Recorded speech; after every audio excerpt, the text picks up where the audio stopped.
Leitura em áudios do livro Esther na Casa da Pérsia e a Vida Cristã no Exílio Secular, de Emílio Garofalo Neto, pela Fiel Editora. Capítulo 8, Esther 8, Virada de Jogo. De virada é mais gostoso. Sabedoria popular. Eu sou o perigo. Eu sou o que bate a porta. Walter White, Breaking Bad. Fathers, be good to your daughters. Daughters will love like you do. Daughters, John Mayer. Here's to the ones who dream. Here's to the hearts that ache. Here's to the mess we make. La La Land. Olé! Em muitos estádios por aí. Por que gostamos tanto de viradas de jogo? Da famosa vitória arrancada das presas da derrota. Somos fascinados por histórias em que algo estava andando muito mal, mas o evento toma um rumo que parecia improvável e a virada acaba acontecendo. Amamos isso nos esportes, procuramos isso nos livros, filmes e seriados. Encontramos essa ideia em diversas instâncias da vida. É interessante como, por vezes, o rumo de uma cidade inteira pode mudar. Por vezes, uma nação ou uma região inteira que viviam na rebelião e fugindo de Deus são convertidas e a história muda radicalmente. Não é sempre assim aqui nesta vida, mas por vezes Deus nos dá amostras do juízo final por meio de salvar o seu povo de grande enrascada e punir malfeitores de forma bela e santa. Os profetas menores, por exemplo, frequentemente anunciam juízos divinos sobre os ímpios que servem de prévia para o grande final dia do Senhor. Deus derruba as falsas plantas e aquela que é como uma semente de mostarda cresce de forma espantosa. Na história de Esther foi assim. Tudo indicava que na casa da Pérsia o povo de Deus estaria relegado a sumir, mas Deus utiliza um rei pagão para prover uma saída para o seu povo. Ele sempre cuida dos seus. Vejamos melhor como aconteceu. Deus sempre está agindo, mesmo nas piores crises. Estamos rumando para o final do livro de Esther, uma história impressionante que se passa na época do exílio do povo de Deus, na Pérsia, império que substituiu os babilônios. Uma história que diz respeito a algumas pessoas específicas, mas que também diz respeito a muito mais do que apenas a elas. Diz respeito ao povo de Deus espalhado pelas 127 províncias do império, da Etiópia até a Índia. Como segue a história? Naquele mesmo dia, deu o rei Assuero a rainha Esther à casa de Amã, inimigo dos judeus, e Mordecai veio perante o rei, porque Esther lhe fez saber que era seu parente. Tirou o rei o seu anel que tinha tomado a Amã e o deu a Mordecai, e Esther pôs a Mordecai por superintendente da casa de Amã. A maré virou. Naquele mesmo dia, o rei presenteia a rainha Esther com a casa de Amã. Ele está falando de todas as posses de Amã, inimigo dos judeus, adversário do povo do Senhor. Mas agora tudo pertence a Esther, a radaça do povo do Senhor. Por certo, uma quantia vultuosa, a situação mudou radicalmente. Os vastos recursos que pertenciam a Amã agora são de Esther. Ela revela que Mordecai é seu parente, e Mordecai, que já vinha sendo honrado, acaba recebendo ainda mais poder e honra. O rei dá seu anel para Mordecai. Essa honra de falar em nome do rei pertencia a Amã, mas agora é de Mordecai. O jogo só acaba quando termina. É a famosa frase do mundo do esporte. E o jogo aqui parecia estar rumando para o fim. Mas veja a inversão. Esther virou bilionária e Mordecai o homem mais poderoso do império, abaixo apenas do próprio Assuero. É um clássico exemplo de eucatástrofe. Que é isso? Essa é uma terminologia utilizada pelo grande escritor J.R.R. Tolkien. A eucatástrofe é uma boa catástrofe. Eventos surpreendentes e inesperados que fazem as coisas terminarem bem. Uma reversão súbita de eventos que muda tudo. Tolkien sabia bem que esse tipo de coisa move o coração do leitor, pois é algo que está entranhado no coração humano. A ideia amada e amável de que aquilo que parece perdido pode ser recuperado, o que parecia destruído pode ser refeito. Mordecai é recompensado em receber o que não fora dele. Ele agora é o número 2 do império, no lugar que fora de Amã. E ele nunca buscou isso. Ele só fez o dever dele salvando a vida do rei e depois lutou como podia pela preservação de seu povo. Assim como José, eis o homem de Deus sendo honrado e vestido de linho. O homem que estivera humilhado, mas agora está exaltado. Esse é um tema bíblico teológico muito belo e poderoso. É o padrão da própria história de Jesus Cristo. A surpreendente exaltação depois de algo muito ruim. No caso de Mordecai, apenas a ameaça de morte. No caso de Cristo, não apenas a ameaça. Como Paulo escreve aos Filipenses, ele se humilhou, tornando-se obediente até a morte e morte de cruz. Pelo que também Deus o exaltou sobremaneira e lhe deu o nome que está acima de todo nome. Filipenses 2, versículos 8 e 9. Percebe? Se é impressionante ver Mordecai ir de panos de saco para roupa de realeza em poucos dias, quanto mais impressionante é ver o humilhado Salvador crucificado ir da morte sangrenta para a ressurreição gloriosa ao terceiro dia. Isso deve servir de alento a todos nós que estamos passando por dificuldades e por humilhações. A Bíblia sempre tem esse padrão da humilhação, no tempo determinado por Deus, sendo transformada em exaltação. Isso é fonte de ânimo a você que anda tão sofrido na vida, na jornada cristã. A peregrinação do povo de Deus, tanto coletiva como individualmente, muitas vezes é sofrida. Sim, envolve panos de saco, luto, lágrimas derramadas e a sensação de que a gente não vai chegar a lugar nenhum. Mas você tem nas Escrituras a santa e bela certeza de que os humilhados por causa de Cristo serão exaltados. Sim, pode ser que algumas dores durem a vida inteira. Mas o que é a vida inteira, com seus 80 ou mesmo 100 anos, diante de uma eternidade de glória? Peso de glória, como diria Paulo.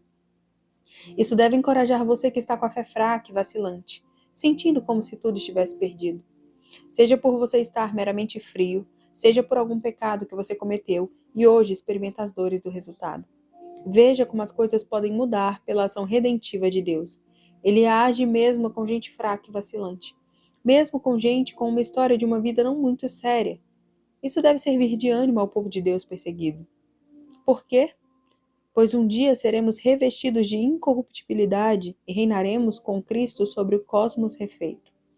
E aqueles que perseguiram e maltrataram o povo do Senhor irão responder diante dele em santo tribunal. Falando em perseguição, Ester e Mordecai estão livres e exaltados, mas continua havendo um problema. Não continua? O decreto de Amã continua em efeito. E como isso vai se desenrolar? Deus usa as más intenções dos inimigos para avançar seu plano redentivo. O capítulo segue. Falou mais Ester perante o rei e se lhe lançou aos pés, e com lágrimas lhe implorou que revogasse a maldade de Amã, o agagita, e a trama que havia empreendido contra os judeus. Estendeu o rei para Ester o cetro de ouro. Então ela se levantou, pôs-se de pé diante do rei. E lhe disse: Se bem parecer ao rei, se eu achei favor perante ele, se esta coisa é reta diante do rei, e se nisto lhe agrado, escreva-se que se revoguem os decretos concebidos por Amã, filho de Amedato, o agagita, os quais ele escreveu para aniquilar os judeus que há em todas as províncias do rei. Pois como poderei ver o mal que sobrevirá ao meu povo? E como poderei ver a destruição da minha parentela? A situação continua complicada para o povo de Deus. O povo judeu está sob ameaça de genocídio e isso não mudou com a execução de Amã. Ester vem apresentar novo pedido ao rei. Quanto tempo se passa entre os versos 2 e 3? Pelo que o versículo 9 indica, essa segunda conversa e o decreto que sai dela se dão no terceiro mês, enquanto a situação toda do decreto de Amã, a conversa de Ester e a execução aconteceram no primeiro mês. Isso indica um espaço de 2 meses. Ester novamente vai se arriscar perante o rei com toda a situação de comparecer e os riscos envolvidos. Claro que o clima está bem mais favorável para ela agora, e ela agora vai implorar. Mas por que esperar esse tempo todo? Talvez fosse a prudência de perceber o estado de ânimo de Assuero naqueles dias da morte de Amã. Talvez fosse o senso de que já conseguira muito para aquele dia e que há batalhas que devem ser deixadas para outro dia. Havia tempo hábil para resolver isso. Seja como for, lá está Ester de novo. Ela implora pelo seu povo. Na última vez em que ela veio com um pedido, foi com um plano astuto, prudente. Primeiro banquete, segundo banquete e tudo mais. Agora não. Ela vem se jogando aos seus pés em lágrimas, lhe implorando que remova a trama que Amã havia empreendido contra os judeus. Ela agora está desesperada. Ela realmente veio a se importar com seu povo. Aquilo que era algo escondido se tornou seu emblema. Ela é parte de algo maior do que ela. Mais uma vez, a questão do favor dele para com ela está ligada ao destino de seu povo. E ela pede: se me amas, revogue esse decreto, pois como poderei ver o mal sobre o meu povo? A história avança. Então disse o rei Assuero à rainha Ester e ao judeu Mordecai: Eis que dei a Ester a casa de Amã, e a ele penduraram numa forca, porquanto intentara matar os judeus. Escrevei, pois, aos judeus como bem vos parecer, em nome do rei, e selai-o com o anel do rei, porque os decretos feitos em nome do rei, e que com o seu anel se selam, não se podem revogar. Então foram chamados, sem detença, os secretários do rei aos 23 dias do mês de Sivan, que é o terceiro mês. E segundo tudo quanto ordenou Mordecai, se escreveu um edito para os judeus, para os sátrapas, para os governadores e para os príncipes das províncias que se estendem da Índia à Etiópia, 127 províncias, a cada uma no seu próprio modo de escrever e a cada povo na sua própria língua, e também aos judeus segundo o seu próprio modo de escrever e a sua própria língua. Escreveu-se em nome do rei Assuero e se selou com o anel do rei. As cartas foram enviadas por intermédio de correios montados em ginetes criados na coudelaria do rei. Nelas, o rei concedia aos judeus de cada cidade que se reunissem e se dispusessem para defender a sua vida, para destruir, matar e aniquilar de vez toda e qualquer força armada do povo da província que viessem contra eles, crianças e mulheres, e que se saqueassem os seus bens. Num mesmo dia, em todas as províncias do rei Assuero, no dia 13 do 12º mês, que é o mês de Adar. A carta, que determinava a proclamação do edito em todas as províncias, foi enviada a todos os povos para que os judeus se preparassem para aquele dia, para se vingarem dos seus inimigos. Os correios, montados em ginetes que se usavam no serviço do rei, saíram incontinenti, impelidos pela ordem do rei, e o edito foi publicado na cidadela de Suzã. Então Mordecai saiu da presença do rei com veste real azul celeste e branco, como também com grande coroa de ouro e manto de linho fino e púrpura. E a cidade de Suzã exultou e se alegrou. Para os judeus houve felicidade, alegria, regozijo e honra. Também em toda a província e em toda a cidade onde chegava a palavra do rei e a sua ordem, havia entre os judeus alegria e regozijo, banquetes e festas, e muitos dos povos da terra se fizeram judeus, porque o temor dos judeus tinha caído sobre eles. Assuero parece ficar meio surpreso. O que mais essa mulher quer? Eu dei para a rainha a casa de Amã. Já penduramos Amã numa forca por querer intentar o mal. Talvez ele imaginasse que ela realmente se importava era só com ela e Mordecai mesmo. E eles estão seguros. Provavelmente o próprio Assuero não passaria muito disso. Ele está mostrando para ela que ela está salva, que o inimigo morreu e Mordecai tem poder. Mas tudo bem. Você quer mais? Pode fazer. Escreva aos judeus como bem lhe parecer, em nome do rei. Sele com o anel do rei, pois os decretos do rei que com seu anel se selam não podem ser revogados. Eita, o rei topou. Nem foi tão difícil assim. E Andugde faz a gente pensar.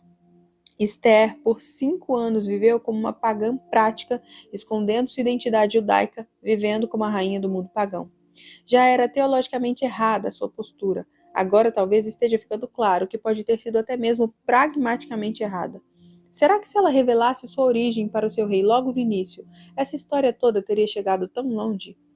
Se quando Mordecai salvou o rei do plano de assassinato já se soubesse da relação com Esther, talvez lá essa associação já tivesse elevado Mordecai ao cargo de vizir e Amã nunca teria tido o espaço que teve. Quando Amã viesse com seu plano, talvez algo diferente tivesse acontecido. Se Assuero tivesse em mente a cultura, a etnia e a religião de Esther, talvez ele tivesse parado para perguntar qual seria o povo que Amã tinha em mente. Frequentemente somos levados a pecar por causa de medos que nunca irão se materializar. Tantas vezes escondemos nossa identidade cristã por medo de coisas que nunca vão acontecer. Não tenha medo de quem você é em Cristo. Confie que Ele está no controle de reinos, lares, escolas e escritórios. Não é uma defesa de imprudência, não, mas é um alerta contra sermos governados por temor de homens ao invés de pelo temor do Senhor.